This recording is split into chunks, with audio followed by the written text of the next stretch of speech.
Hello everyone, you welcome to this edition of The Insight on Equinox Television. I am Bablet Jonathan. He was in the northwest region. He was equally in the southwest region of the Republic of Cameroon, the two Anglophone regions hit by socio-political and security tensions for close to 3 years today. And Prime Minister Chief Dr. Joseph John Guti goes preaching peace from the President of the Republic of Cameroon, canvassing for a return to normalcy, calling on the pro-independence fighters to drop their guns, leave the bushes and come back to the normal life trend. Before him, his predecessor, Philemon Yang, was equally there. He held talks with several persons from across the board, but for 3 years down memory lane, the situation has continued deepening. So what can be the value of this other peace mission by Chief Dr. Joseph John Guti? What can be expected from this peace mission of his to the southwest and northwest regions of the country? We're going to analyze that in this edition of the program. We'll also be talking about leaders of the Cameroon Renaissance Movement, CRM political party, who are still in detention today, as well as some militants. And the party maintains that it will continue fighting against electoral hold-up, the situation in the northwest region of the country, and also what has been qualified as illegal and unlawful, or better say greedy, exploitation of the country's resources by a clique of individuals. We'll be talking about this in this edition of The Insight. Meet our guest in some few seconds.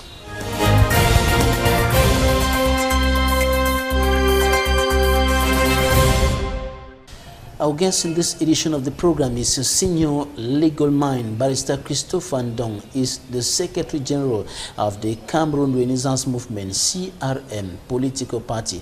Barrister, you're welcome to the program. Thank you, Mr. Babila Jonathan. Thank you, televiewers. In fact, it's a pleasure for me to be invited on The Insight for the very first time on Equinox Television. All right. You have been following up happenings in the two Anglophone regions of the country. What's your take on the situation right now? The situation that is prevailing in the two English-speaking regions of Cameroon is in fact preoccupying. It is deteriorating day in, day out. As the crisis deepens, the killings have not stopped, the abductions have not stopped. In fact, the solution has not yet been arrived at. The problems are all there. The separatists, who in fact, they call themselves the restorationists, are there self-defending themselves on the issues that are burning the two sections of this country. So the solutions have never and has not been given to the problems that have been raised since 3 years today. The fighting is intensifying day in, day out. Though the Cameroon government says the situation is under control. It is not under control per se, because if the separatists are fighting now for close to 3 years and government is unable to stop the happenings in the northwest and southwest region, it is not yet under control. In fact, you find Cameroonians far there inside in the bushes. You find Cameroonians in foreign lands, in neighboring countries. You find Cameroonians displaced in other 8 regions of this country. You find Cameroonians suffering in both the Anglophone regions of the northwest and southwest. You find them dying every day of gunshots. You find houses being burnt every day.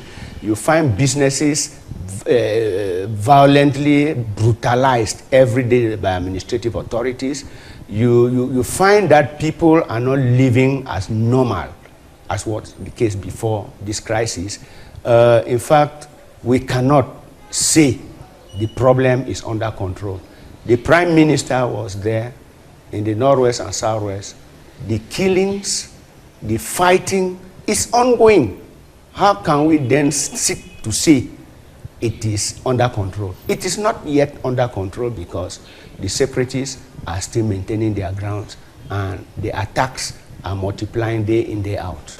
And the Social Democratic Front, for example, indicated in a statement of the first vice president that those two regions were out of control of government. Yes, I will buy with that position because, you know, the people have been, in fact, maltreated until to a point where the people say enough is enough. And until they are listened to, their problems given a solution, they will not stop, because as we all know, we see it every day. You go to the government media, they begin to tell you what is not happening on the field. But thanks to Equinox television that is bringing in, day out, the brutal happenings against the violations of human rights, the violations of political rights, the violations of the existence of a human being on earth, they are killing people massively. People are being caught daily and locked up. People are being judged, marshaled before the court for no just crime. People are being maltreated day in, day out by this system. It is clear, we see it, we report it. I say thanks again once more to Equinox Television for its balanced reporting on the situation prevailing in the Northwest and Southwest region. All right, before we talk about the visit of the Prime Minister to the two Anglophone regions, earlier you were indicating or talking about business sites that have been destroyed. And we take, for example, the case of Boya. You are a legal mine, and what can you say about the actions that are being undertaken by the Boya Council, led by Mayor Ekema Patrick Esunge? People's shops that are sealed, recently some shops of persons who respected Operation Ghost Town were destroyed, and so on, legally speaking. Legally speaking, in fact, it is a criminal act undertaken by those members of the Boya Council to go and break open a shop. It's an aggravated crime in law. So it cannot be said that they are doing it within the ambits of the law. The law does not permit authorities to go and break a business site, keep it open for thieves to come and invade and carry the properties of these people. What Ekema Patrick and its followers are doing in Boya is a criminal act. And I want to say here right now as a legal mind, if these people take up action against the Boya Council, they will be liable for the acts that they are committing. It is not correct. That is a state of disorder they are creating in Boya. You don't have a right, no citizen, not even the head of state, not even the prime minister, not even the governor has a right to go and break the shop of a businessman. Now, take for instance, these people pay taxes to the council. And if the council is at the origin of destroying the very existence of that business that gives them or pay them council tax, tomorrow the question will be, will Ekema and his boys come around to ask those boys to pay tax for the properties that they kept there? They break open the door and looted some of those properties. Will they come to ask for tax? It's a criminal act. It's something that cannot be condoned as a legal mind. It is brutal. We say there are other ways to do things. And the people who have those shops have a right as a Cameroonian to operate those shops. They have a right to open it when they want. They have a right to close it when they want. And all of this they are doing is in total fear. We are living in a state of insecurity. And when they lock their shops, it's because government, as you rightly said here, that they say it is under control. It's because it's not under control. They are locking their shops because those separatists, the people who are fighting in self-defense in Anglophone Cameroon, will come and get them punished. So government can't protect them. They have come to understand, the population, business community in the Southwest and all have come to understand that. They live to suffer thereafter, and government does nothing to secure their businesses and their interests. And so therefore, to in fact stay clear of some of those reprisals, they are forced to lock their shops. Because if the government has provided the needed security, once the people will be saying close your shops, they will open the shops. There is a fundamental problem of security in that area. And for Ekema has not come with his boys alone. When you see Ekema come there with his boys, he's coming with security forces, meaning he himself knows there is insecurity. Why will Ekema not leave the B aside, the gendarme and police aside, and come with his boys and do what he's doing and let the population face them?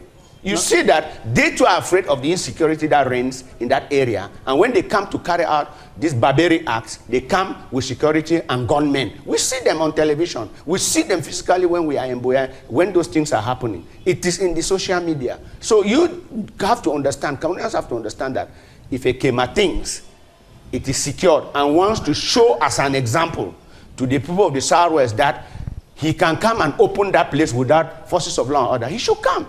Meaning when he will do that and go without being touched, meaning there is security within the area. And you cannot force the people to go and die because they want to open their shops. Insecurity reigns total in the Southwest region. And this insecurity is as a result of the government forces that are on the ground and the separatist forces that are on the ground. Now, the people now are left in the middle. They wonder, you want to support government, you will be targeted. You want to support the separatists, government is targeting you. So where are the people going? What is government doing to keep the people in a secured environment, business environment that they can carry out their businesses free without any reprisal? We have equally seen similar actions and decisions from some administrative authorities. The governor of the Southwest region, for example, calling on civil servants, return to the office or you're going to be sanctioned. Or you'll be considered as somebody who has resigned. And then another one is he tells the chiefs, you have to take part in the May 20 National Unity Day celebration, compelling them to do that. You see, when a government has lost grip with its people, it's only put its back on the wall. Those are the type of statements that will come from administrators of that caliber. They are not living in Boya. They themselves speaking. They are not living in Boya. The governor lives in the littoral. He is an IDP in the littoral region. Most of those people doing all what they are doing, he is calling on civil servants to come back to work. They have not come. What have they done? The people have not come because it remains the poignant problem of insecurity. If they come to work, they can be targeted, shot, and killed. A life does not have a duplicate. If you are careless over your life, you are dead, you are dead. And that the people take upon themselves to be very cautious in order not to fall either in the hands of government or in the hands of the separatists.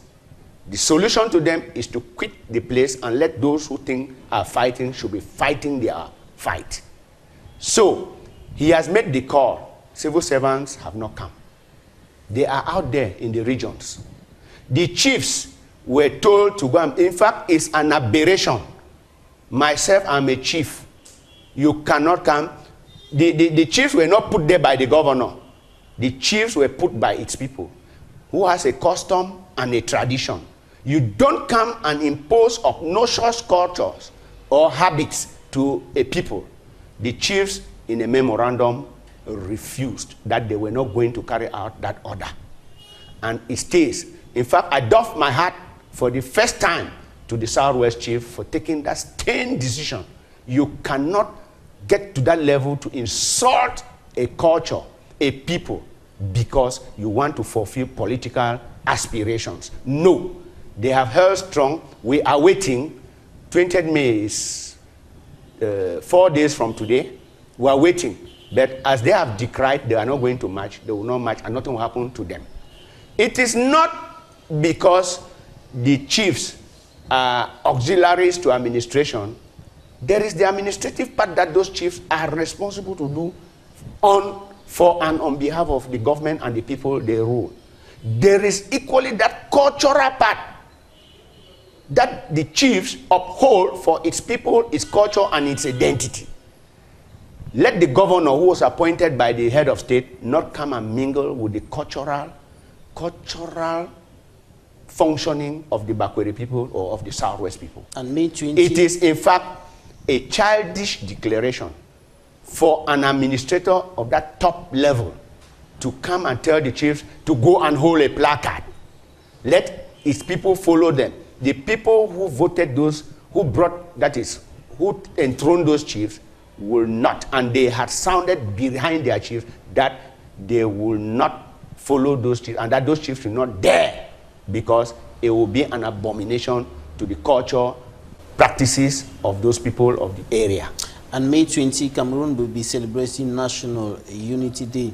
What do you think about this celebration at this point in time when the country is threatened by security and socio-political challenges, both in the northwest and southwest, but also in the far north, in the north, in the Adamawa, and right down to the east? Thank you for that question. I will start off by informing Cameroonians, especially militants of the Cameroon Renaissance Movement at home and abroad, that the Cameroon Renaissance Movement, in one of its directorate meetings, took a firm resolution that the party will not take part in the 20th day March Past celebration 2019 for the following reasons. This issue of national unity, which we are celebrating every 20th of May, has been, in fact, destroyed. It does not stand the test of time again. The unity between the Anglophones and the Francophones has fallen apart. The center is no more holding.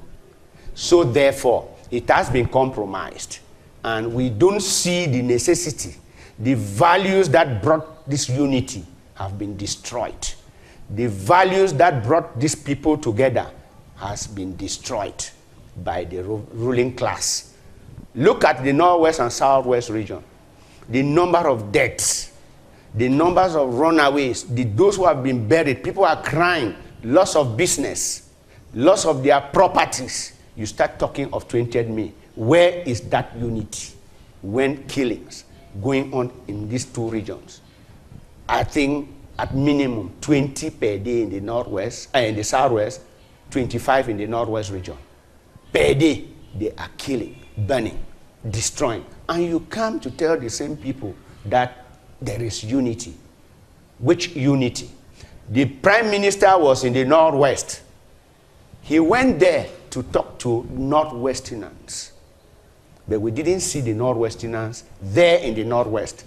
We saw a transfer of Cameroonians from close neighboring regions to the northwest. And the few northwesterners who, through curiosity, came there, and coupled with the exodus of civil servants, made the population that we saw there following the Prime Minister. It's a Prime Minister.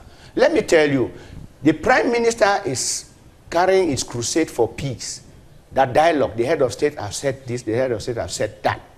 We are saying the proposals that have been made by all political parties, especially my political party, the Cameroon Renaissance Movement,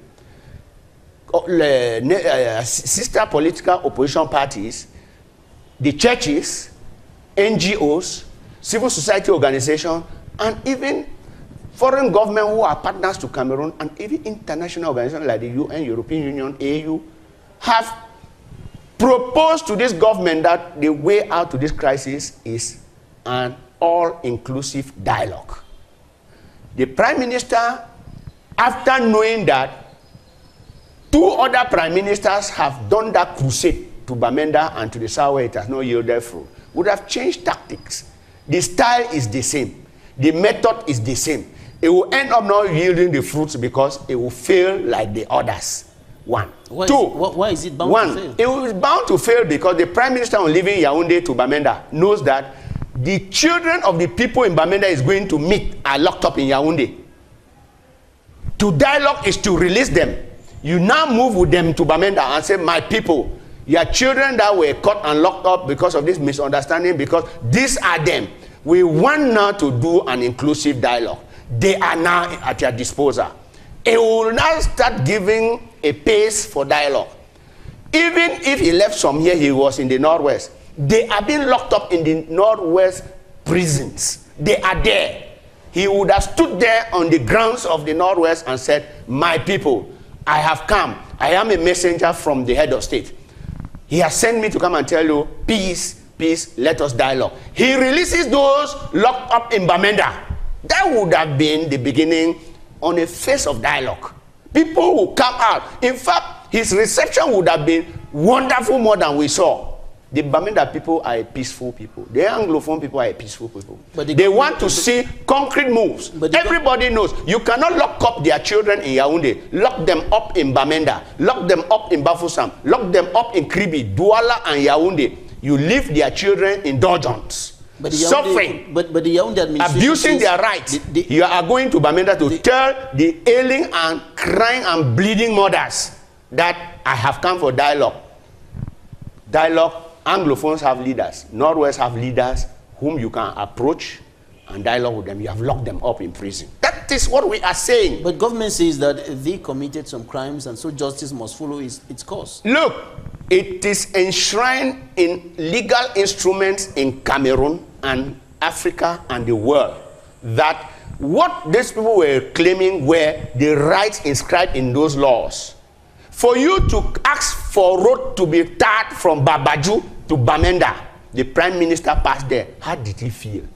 How many ministers have gone to that road and said, we'll tar it this season, we'll tar it next season? How many times the head of state have talked about that road, the ring road? Is there a ring road in Bamenda?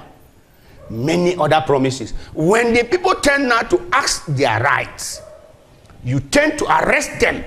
You begin to charge them with trump-up charges. These are trump-up charges. We call it in English law trump-up charges. Charges that cannot stand the test of time. When the people started demonstrating, they were moving with peace plans, marching bare hands. When people were shot and killed, it was with the gun. That population never had the gun. It started even with the lawyers. I am a lawyer of an English expression. We started off with a treaty that was being violated by the government of Cameroon, the Ohada Treaty. The lawyers came out, you cannot abuse doctors, teachers, civil society, everybody. You come and abuse lawyers by bringing and imposing French on Anglophones. They said no. Translate that document for us to use so that we use it in our law court. You cannot come and abuse our law court, emancipating that court with a foreign language. We said no. When the lawyers wanted to talk, they dragged them on their ropes, beat them up. People with first school living, beating degree holders and doctorate holders. That is a society that is upside down. And that is where that problem started. How will you take the courage to be beating a lawyer? Why do you think a lawyer is insane to ask his rights? If were the rights, this government would have sat and said, no, it has getting to crescendo. When lawyers come out, know that there's something intellectual, an intellectual exercise for us to do to handle the situation. You start beating a lawyer. That has degenerated. Today, you are telling me those people who have been caught and locked up marching because they don't have good pipe bomb water in Bamenda. They don't have electricity cuts is behaving in a way that is destroying properties of people. You don't have good roads. You don't have industries. They are crying. The economy is being run from these areas, collecting their natural resources to the areas where you only think these are the only areas to solve the problems that they have. No.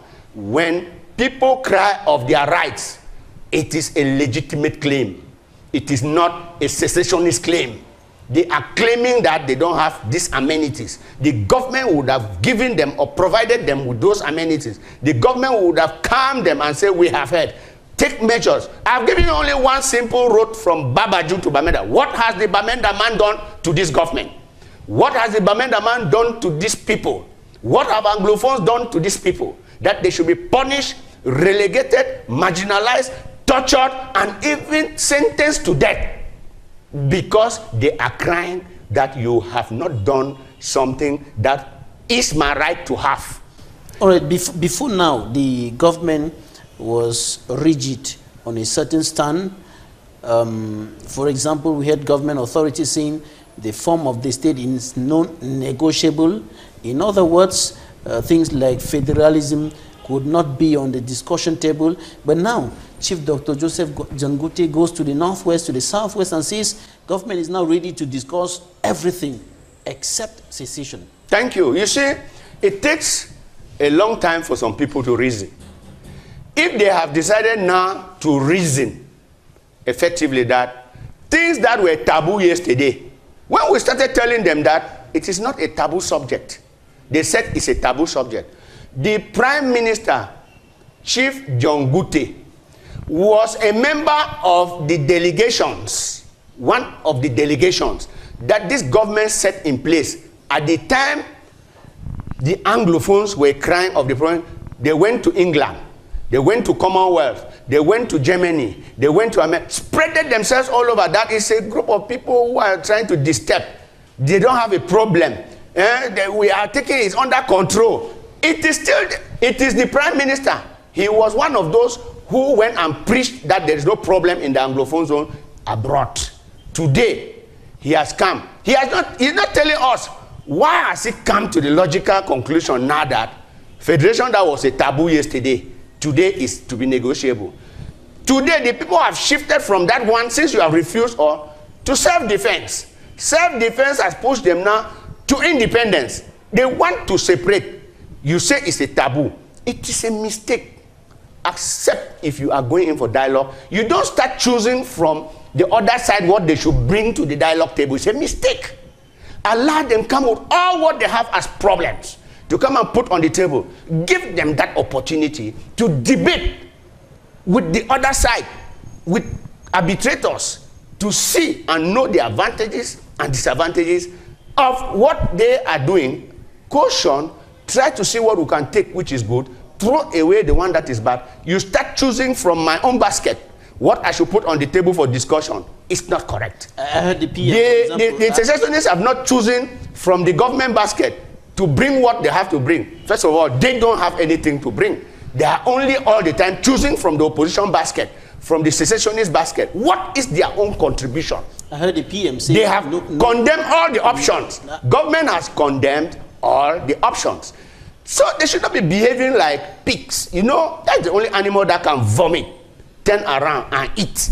So this is what they are doing. What they vomited is what they want to eat now. I heard the PM say no fun will accept to divide his kingdom. No king will accept to divide his kingdom. No president will accept to divide his country. So yes. secession shouldn't be on the table. Yes. Yesterday, according to him, I still say yes, he has come to reason now. Yesterday, he was dividing his kingdom, dividing the chief's kingdom. The division had been planted yesterday by them. They have turned around now to come and say, no, that division, we should bring it now to unity. It is their opulent task to get the people on the other side to be able to dialogue with them. If they fail in that dialogue, good and fine. Whatever comes out of the failed dialogue, we'll all see it. It's like a film that is playing. We'll only see how it ends up.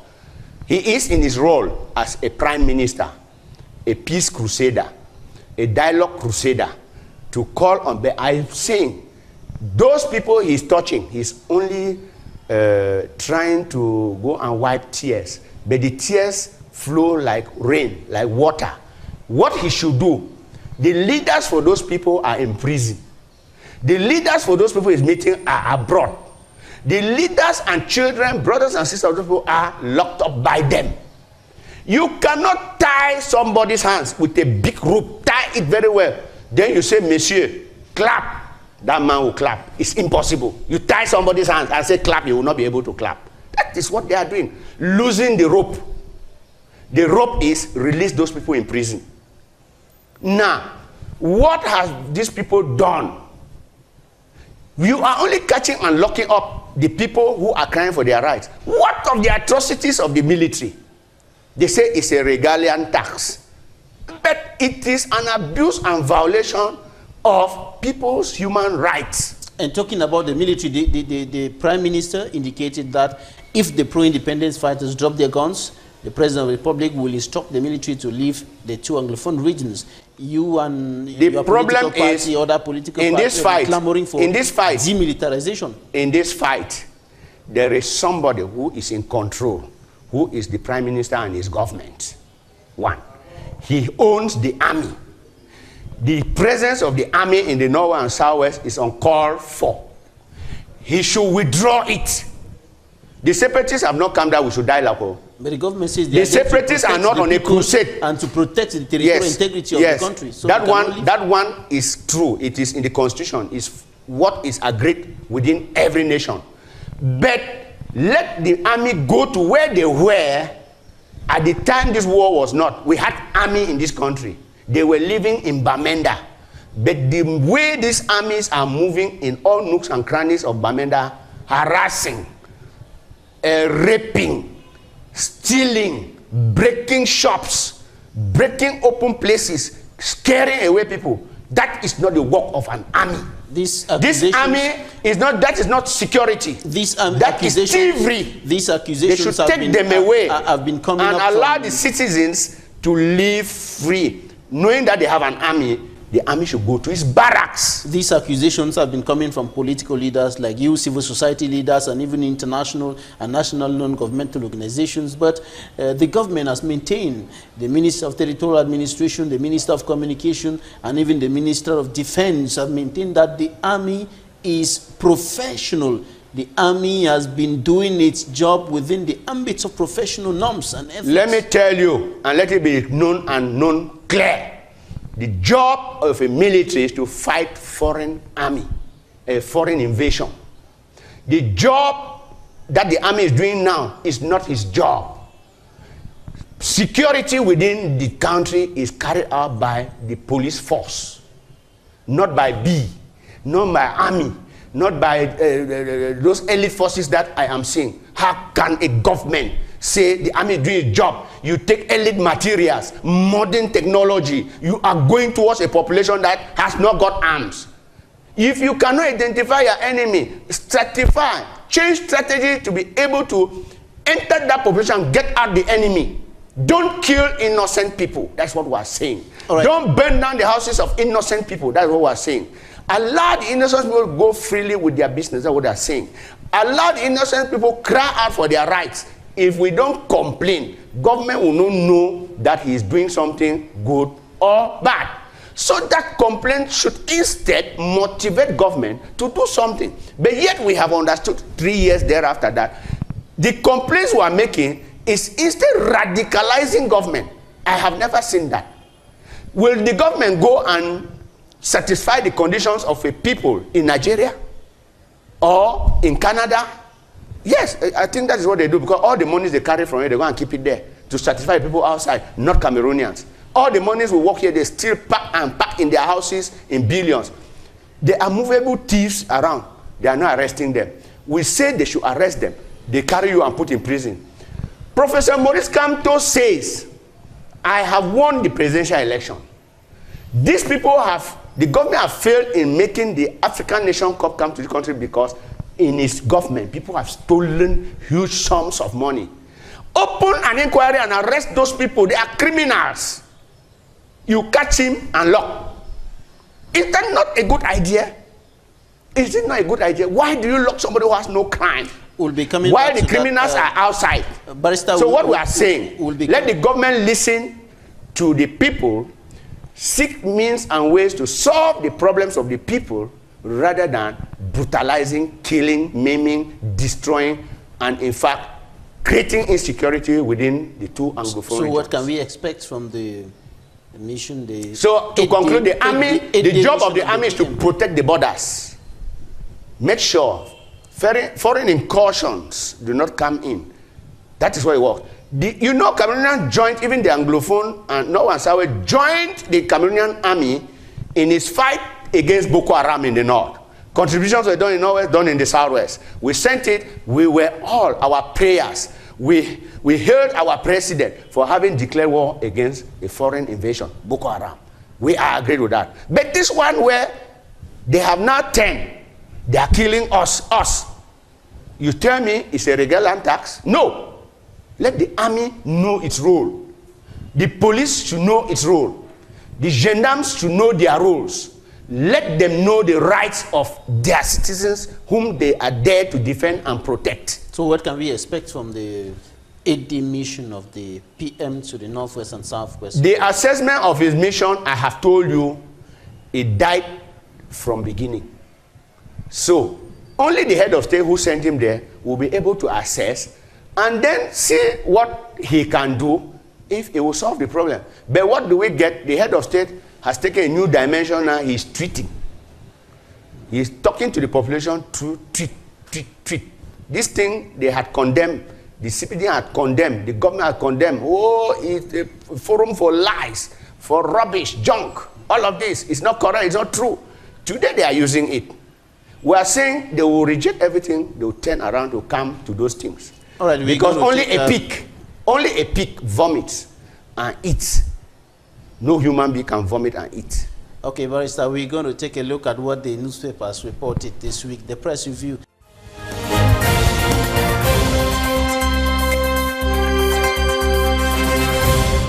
The Voice reports the United Nations highlights on brutality in Cameroon, with Human Rights Watch recording more atrocities and the military said to be intensifying scorching and execution. As reported by the Post, United States Congress criticizes government and separatists and suggests a return to federalism. The Star highlights gross human rights abuse and violation allegedly committed by separatists and government forces indicted by the U.S. House of Representatives. It is reported by The Sun that PM Joseph Dangote says President Biya is now ready to dialogue. The Guardian Post reports that the Prime Minister charmed the people of Bamenda with his down-to-earth approach, while the Post-Weekender reports that the PM was welcomed in the southwest region by jubilation, arrest, ghost town, roads blocked, and death. The Guardian Post indicates that the PM got a hero's welcome in Boya, while in Limbe, the population reportedly bombarded the PM with Anglophone frustrations. The Sun reports a royal reception of the PM and frank talk in the southwest region. The Horizon qualifies PM Dangote as President Biya's joker. According to the Herald Tribune, the chairman of the National Commission on Human Rights and Freedoms and his vice clashed in public over the Anglophone crisis.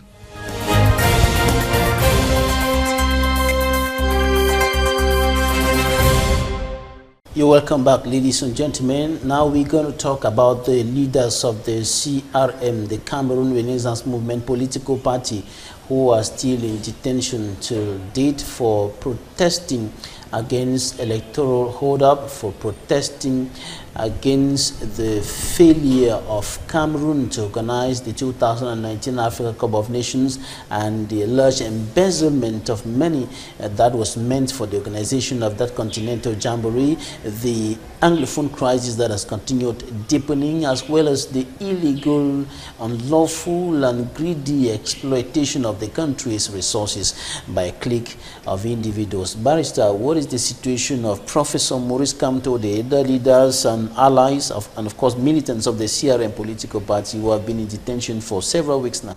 Summarily, Professor Maurice Kamto is doing fine, but with the leaders, all of them who are in prison, with the exception of from time to time some cough, which is normal, they are fine. But then what we deploy is that a man of that caliber, Professor Maurice Kamto, does not merit where he is. You see, this is an abuse to his fundamental rights. He has done nothing. This is somebody who has been in prison without a crime. In fact, there is nothing to show off as to why Professor Maurice Kamto is in prison and other coalition leaders. Because if I take a case-to-case basis, you will realize government in itself is really frustrated and is regretting why these people were caught and locked up. They should release them. They have no crime. They have committed no crime. Somebody cannot win an election, you lock him up. The court pronounced a number of charges against them, including violence against the hostility against the fatherland, which is one of the highest crimes that could lead to a death penalty, violence, and even terrorism. You see, those charges are there. But with what took place on the 26th of January does not tie with those charges. For the Cameroon Renaissance Movement leader, Professor Maurice Kamto, to go out and protest is a constitutional right. It's in the constitution of this country. It's in legal instruments internationally. He knows that he is within his rights to protest on certain ills of the government. And the government have no right to arrest people who are protesting on their rights. It is inscribed in those instruments. So, to have arrested somebody and begin to charge, do you know the hostility? If you take the definition of hostility, this is a situation where a man organizes people to scatter, break through, create disorder in a state and try to topple a government. These are hostilities. He is hostile to the state. He is hostile to the government. But that was not what happened on that day. On that day, it was declared nationwide that the Cameroon Renaissance Movement is not happy with the election results because the president, Professor Maurice Kamto, won the 2018 election. So that electoral hold-up, we will not condone it. We are marching in protest to that, number one. Number two, we are marching in protest of the killings, wanton killings on both sides, both the Anglophone separatists and the government in the Anglophone regions, targeting and killing civilians, unarmed civilians, children, destroying houses, properties, and businesses, driving people into the bush where they are exposed to all the dangers, mosquitoes, snakes, wild animals, and those who have run away from this country. We say no, it's a senseless war. The government should take it under control and bring the two parties to the negotiating, to the dialogue table. That is why we were marching. Again, the third one was that the African Nations Cup that just passed, huge sums of billions were put into that project. People siphoned the money.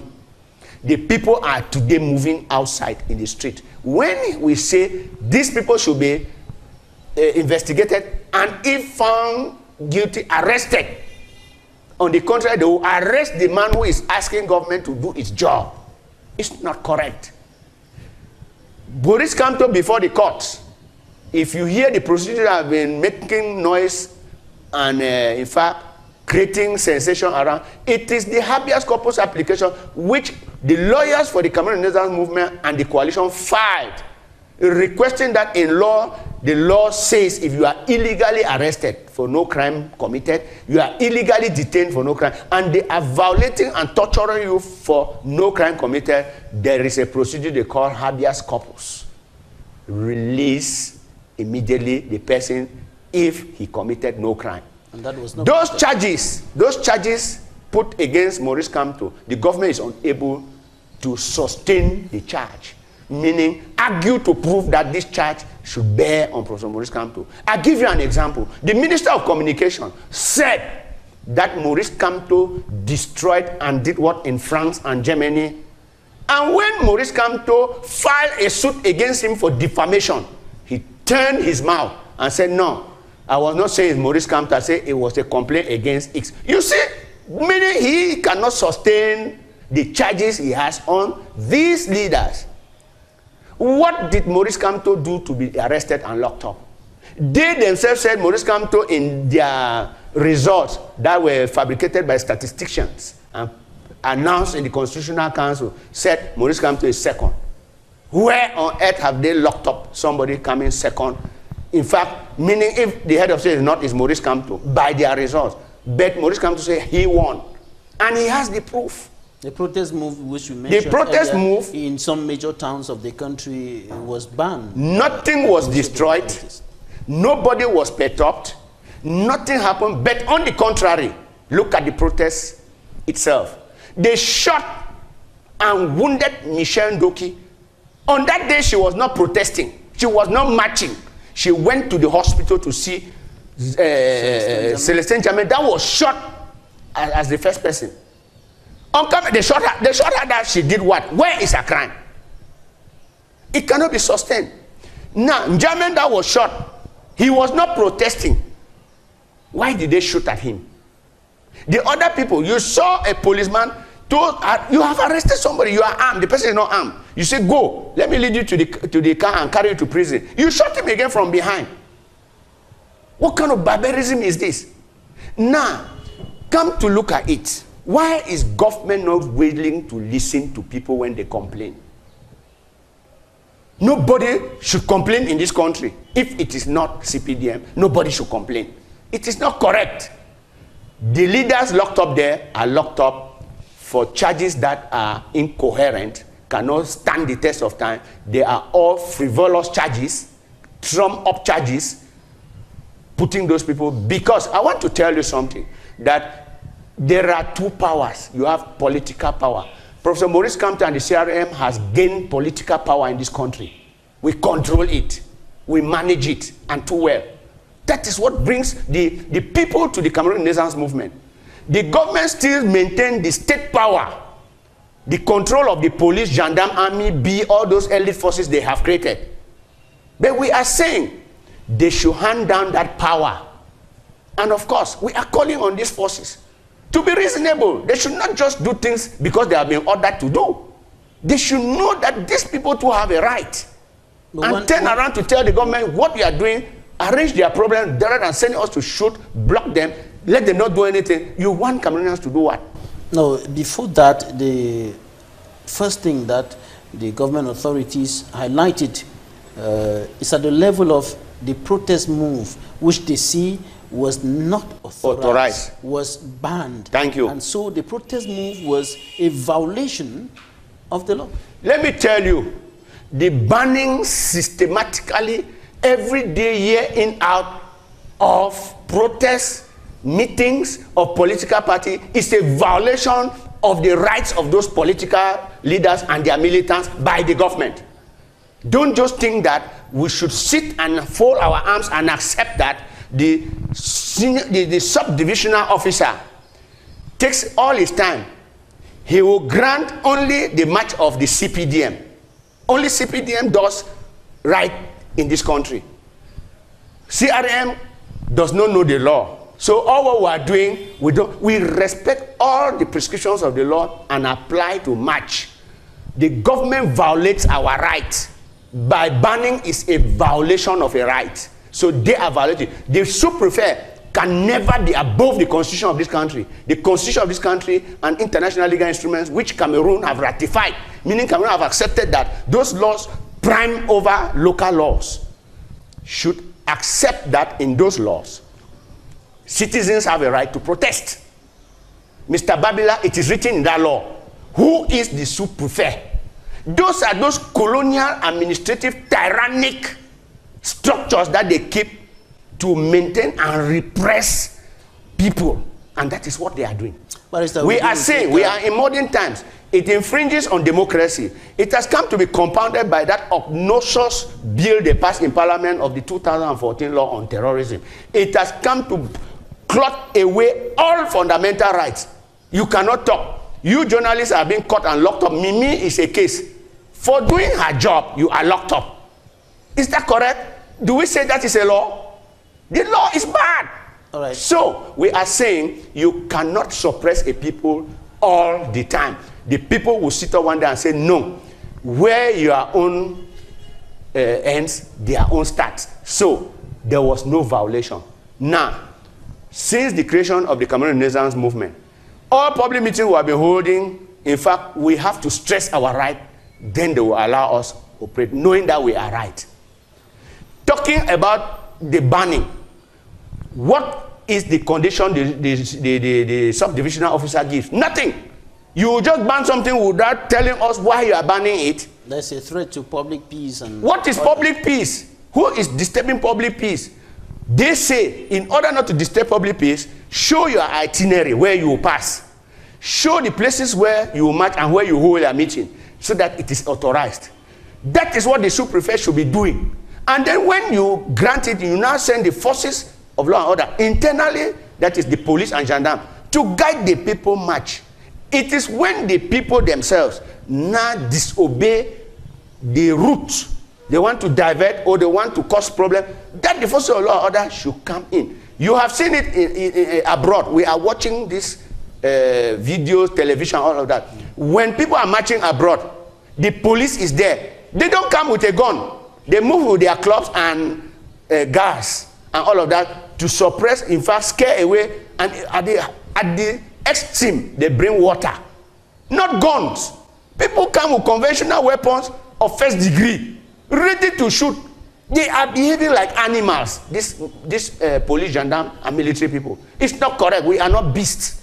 We are human beings like them. Barrister, it is not because your countryman is in power today, you think everybody of that village should become an animal against the other people. It's not correct. Not that tomorrow he will leave power. Yesterday it were the people of the north. Today is the people of the south. Tomorrow it might be the people of the west. So we will not treat our fellow compatriots as if they are animals. Allow them there to have a right. So when will we march? When the CPDM is all, the senior divisional officers are all gone for a meeting, that will go and march. They have been abusing our rights. You cannot, the senior divisional officers should understand, you cannot authorize a political party. You turn around again and tell that political party not to carry out its activity. That is a fundamental breach and abuse and violation of a right. All right, we're going to take some interviews now and we'll be right back.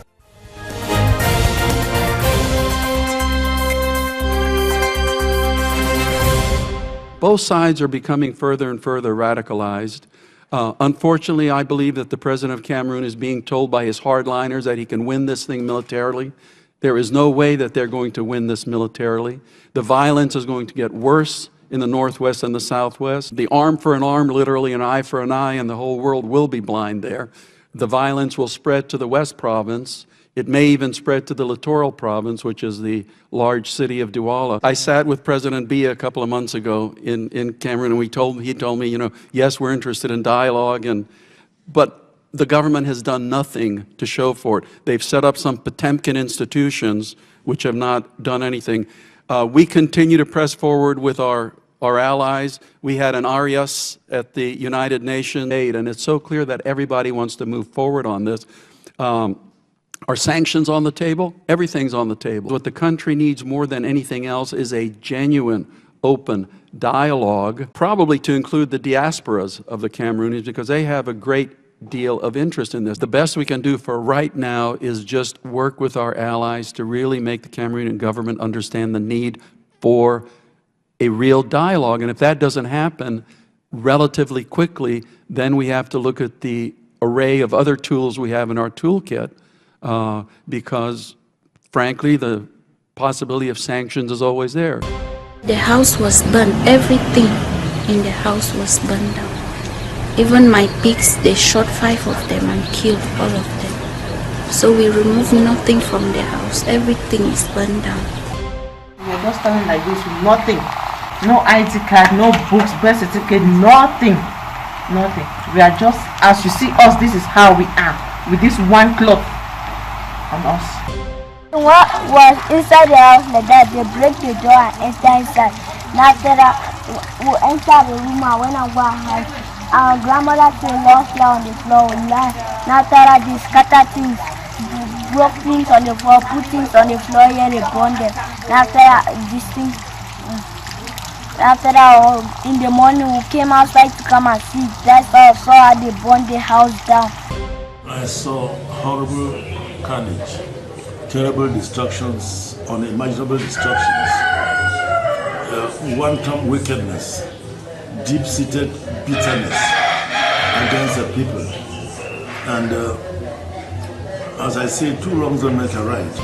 There are certain authorities and individuals who are making huge profits from the ongoing crisis. And they would love to see the crisis continue and disturb any move that is intended to arrive at a lasting solution to this problem. That is what is basically enabling this crisis to continue. So until we find such elements out of the way, it is going to be very difficult for anyone to carve a way out of this problem. I want to tell those people them say President don't talk say that problem will be for their hearts. Say they say they want separation. Separation is not going to be because Cameroon are one and united country. But any other problem where they get, they go sit down for table with them, it is custom. Time day for violence, but time day for peace as well. No be so? That's the reason Papa Bia sent me say, make a tell una beg una say the time for stop this violence it don't reach. Una hear? Open your doors and display. Don't stand look at me. That means, go open your door. Go and open your door and display. Don't tell me you want to open the door and stand and close it. That's not opening. This crash of the helicopter around the area of Oku, the northwest, the head of state and the minister in charge of defense sent me to give support to the people that were within this helicopter. We got one commissioner who is dead, but the other people are wounded. So we came to give them the support of the hierarchy and to tell them that the head of state is following the situations. The major problem of young people within the impact of the public policies is the misinformation and bad information, because we used to say young people are connected, but they are badly connected. They are connected to fake news and other misinformation. I've lost a prolific pidgin news presenter, so that can tell you how shocked I am. The vacuum which will be very difficult to fill. He's a man who mastered his job. The drama, the comic, and the way, the style of presenting his pidgin news gave him a name and a popularity in this town, in this region and beyond. His death is a bitter pill for us to swallow, especially his program where he used to mend bridges, reconcile families, the way he interacts with his fans, the way he gives out his 4 o'clock pidgin news. You don't need anybody to interpret to a mother that is what Machi is saying, or every Okada that you climb at 4, you will hear him on air. Even in the market, when I go to buy, I'll hear him on air.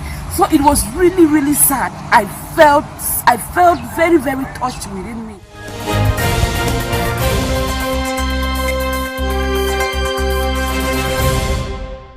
Barrister, where are we today with the case which has today been codenamed the Maurice Kamto affair or the CRM affair?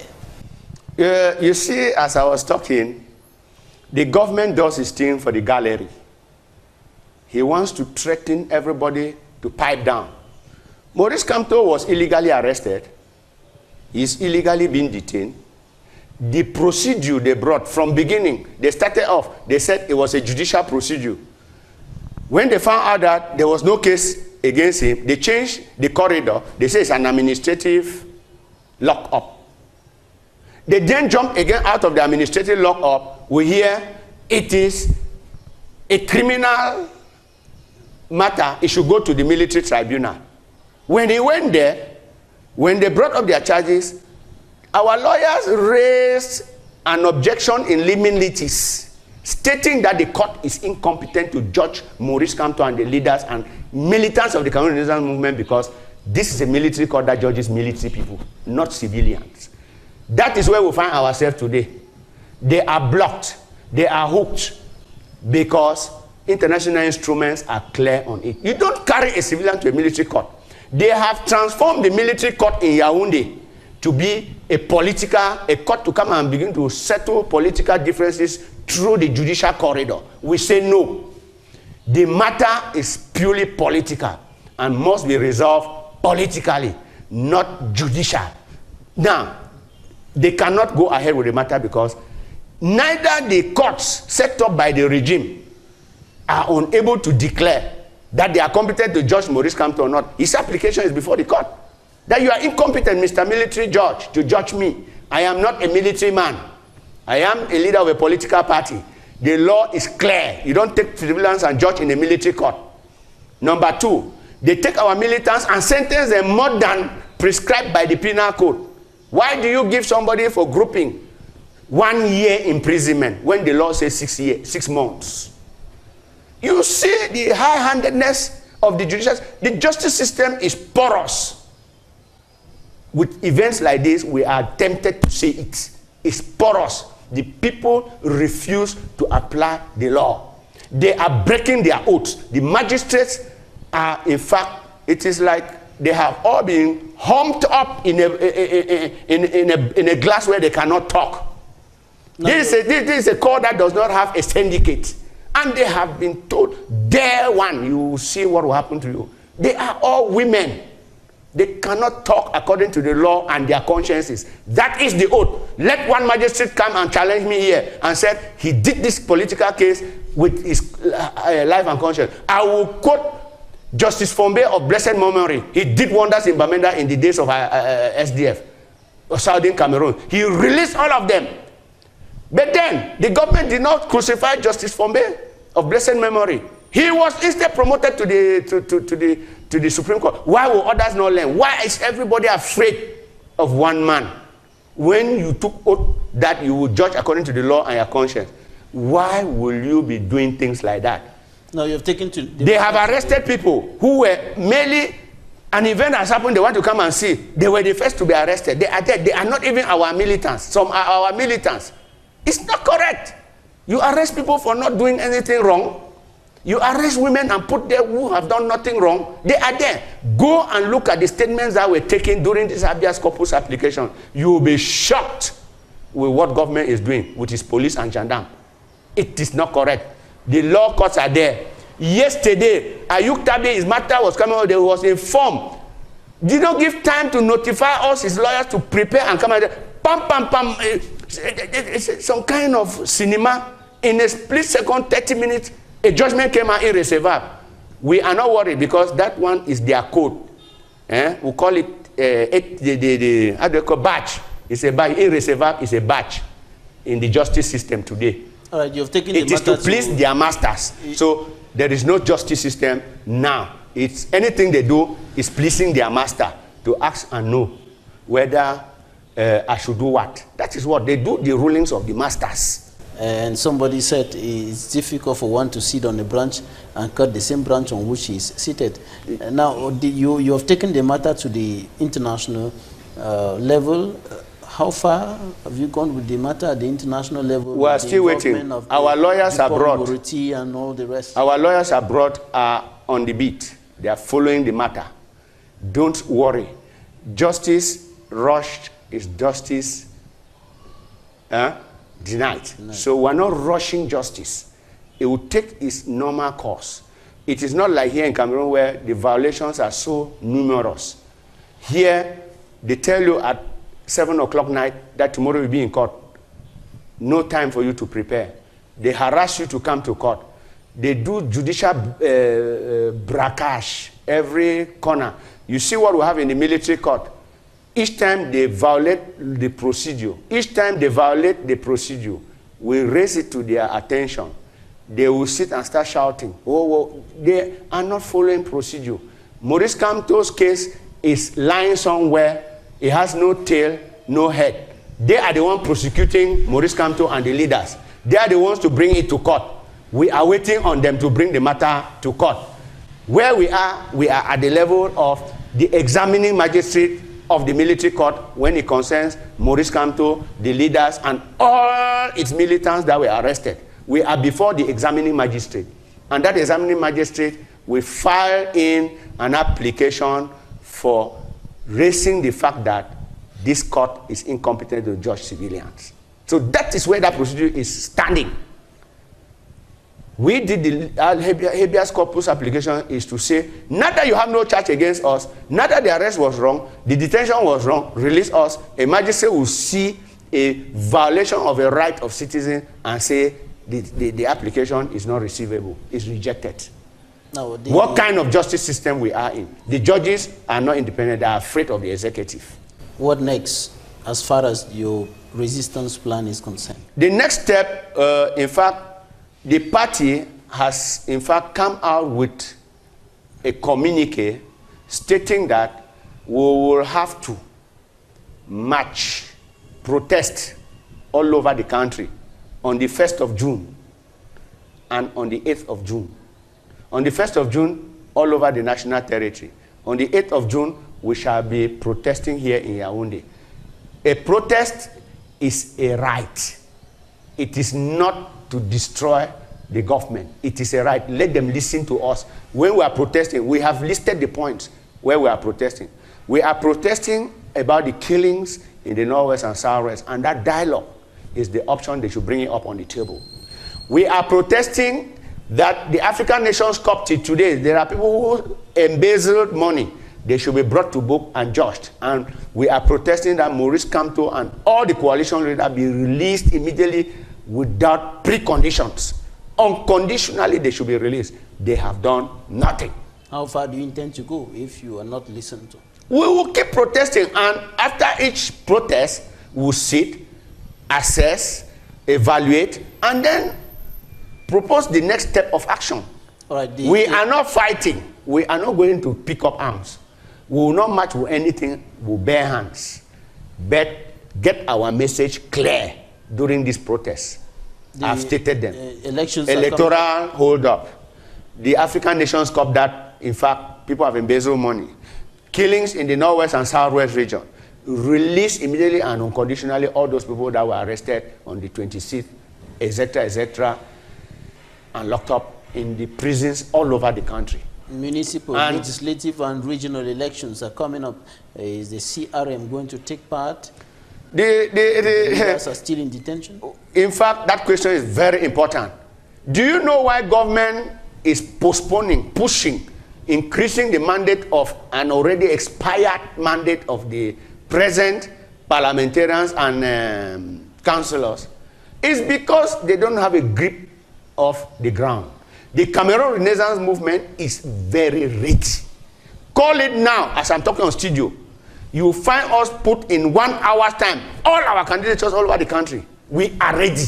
We are ready to go in. But if it is that regional election, which is the same like the senatorial election that passed, we are not going to participate because it has been faked in advance. And of course, we cannot dishonestly attend or participate in an election where we know the electoral college is already faked in advance. So, for municipal and legislative election, we are going in, and we are going to carry the day. 3/4 parliamentarians, municipal councils in this country in the next coming elections of these 2 elections will be CRM. And we are open to other opposition political parties to federate around the council areas, the divisional areas and the regions, to come out with parliamentarians and councillors in order to take away this government from the obese majority they had in 2012, packed full with a lot of stealing and fraud. Some of them who are the parliamentarians, and they know they don't merit it. It was seized and given them. They know they just had to computerize it, and they gave them the position. So they don't merit it. The CRM is ready for elections in a fragmented country. We are ready for elections because the government is acting in bad faith. If you leave them go alone, you will still see them in their 100% over and start distributing crumbs to those satellite parties they created in order to make sure and deceive international opinion that we are a major force. We have said the electoral code is bad. We cannot have a country where they have built a very nice modern new building for Elekam with the worst electoral code on earth. So that electoral code does not fit that building. They should revise the electoral code. It should be shining like that Elekam building that I've just built, so that it fits and match it. Then scrub off those corrupt people who are there and bring out the real people that will manage with fairness, independence, impartiality the upcoming elections. Revise the electoral code is one of our conditions. Barrister Christopher NDONG, a last word before we go? The last word is that I'm, in fact, appealing to both sides of the divide in the fight in the Northwest and Southwest to, in fact, come to their senses, stop the senseless killing that is going on in the Northwest and Southwest. Let's give dialogue a chance so that we can dialogue. But then, let them release everybody that was arrested politically in this crisis so that dialogue can have a place, and of course, revise the electoral code to keep the country, in fact, free in a free competition in the upcoming elections. And of course, we are saying the Cameroon Renaissance Movement is not marching on the 20th of May 2019 because unity has been compromised. The North and Southwest is in agony. We cannot go in that condition to be marching. We are marching what? So that unity has been broken. Barrister Christopher NDONG, Secretary General of the Cameroon Renaissance Movement Political Party, thanks for accepting to be our guest in this edition of The Insight. Thank you. My pleasure. It's me to thank you for thinking of my person and as Secretary General of the Cameroon Renaissance Movement for this insight. Thanks, ladies and gentlemen, for staying with us. That's it for this edition.